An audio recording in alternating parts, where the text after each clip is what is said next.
institutions of higher Islamic learning Yes.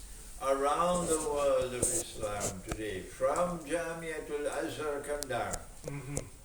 which are producing our ulama, our religious scholars, they are all of them, or nearly all of them, insistent on preventing the student from thinking. Wow. You can get fired. They are following taqlid. You can get fired Mm-hmm. if you are showing signs of independent thinking. Okay? The creative intellect is submerged, is smothered. This is one of the reasons for the decay today. Number two, the Quran declares of itself, بعد أعوذ بالله من الشيطان الرجيم وإنه لحق اليقين, that this is absolute truth. Mm-hmm. The hadith is not absolute truth. The tafsir is not absolute truth. But the Quran is absolute Yes. truth. And therefore, it follows, very simple to understand, that the Quran has a role to sit in judgment over the hadith and over the tafsir. The hadith and the tafsir do not have the same status as the Quran. Yes. If the Quran says, as it does, in order to marry a girl, her womb must become a field in which if you plant a seed, it has a chance to germinate. This is the implication of verse Nisa'ukum harsul lakum. They are your fields. Fa'tu harsakum anna shittum. A girl's womb does not become such a field until she reaches the age of puberty. And the Quran also requires that she should have rushd, a measure of maturity. So when the hadith says that our Prophet, وَنَعُوذُ بِاللَّهِ مِنْهَا, married a 6-year-old child, it should be plain and clear for those who recognize absolute truth in the Quran that this hadith is in conflict with the Quran, and therefore it is false.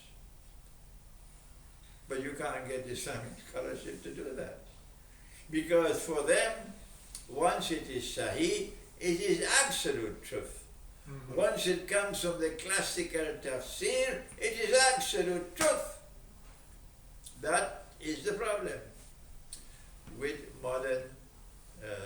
the modern Islamic scholar. It was not like this before. Okay, dear Sheikh. If so, do you have your vision about the future of Masjid al-Aqsa? Will it be destroyed in this conflict or in the conflict before the Judgment Day? It is very important issue that a lot of young Muslims try to understand. Do you have any information about the destiny of Al-Aqsa Masjid? Masjid al-Aqsa was destroyed twice. The Quran said it. Allah did not prevent the destruction of the masjid. In which periods? وَقَضَيْنَا إِلَى بَنِي إِسْرَائِيلَ فِي الْكِتَابِ لَتُفْسِدُنَّ فِي لَتُفْسِدُنَّ فِي الْأَرْضِ مَرَّتَيْنِ وَلَا تَعْلُنَّ عُلُوًّا كَبِيرًا. The first time that the masjid was destroyed was when they corrupted the Torah Yes. and were engaged in conduct which was manifestly sinful and violated the conditions for inheritance of the Holy Land. Because Allah says, أَنَّ الْأَرْضَ يَرِثُهَا عِبَادِيَ الصَّالِحُونَ. That you have to be faith, you have faith in Allah and you are righteous in conduct. These are the conditions for inheritance of the Holy Land. But they changed it in the Torah. Oh yes.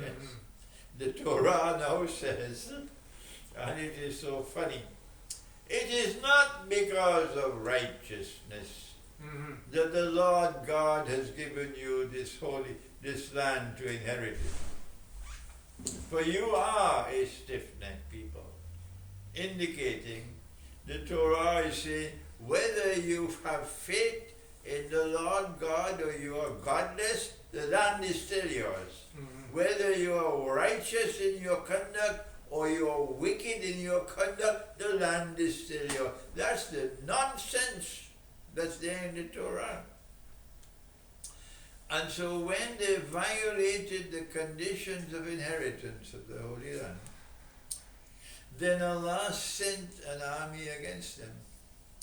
It was a Babylonian army. A Babylonian army worshipping the sun and the moon and other things. And the Babylonian army destroyed the masjid.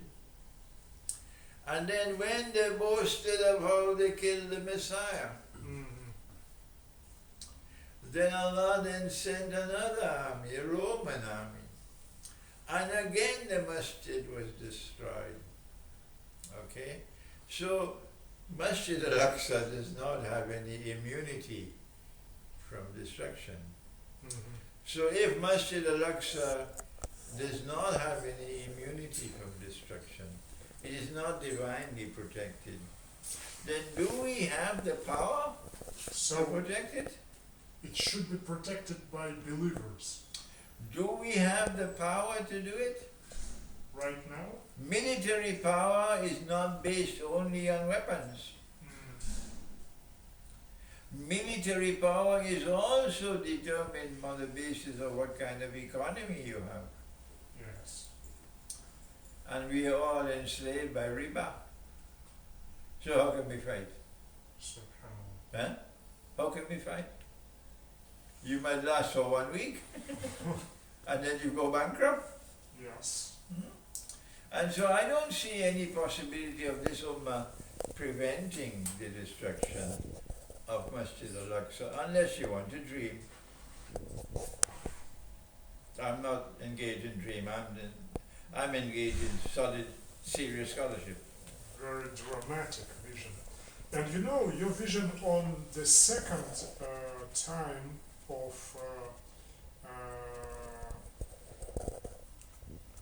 the scenarios mentioned in Quran, you think that the second time mentioned in Quran, فَإِذَا جَاءَ وَعْدُ الْآخِرَةِ, That's at the end of the surah. Yes, you think that it was in the period of Roman Empire. This is one of the very most discussed. One of the very subtle, one of the most subtle verses of the Quran. And eminent scholars have been offering their views on this subject. The Quran mentions two, marratain. But when the Quran uses fi'l mudariya, it represents both the present and the future. Yes.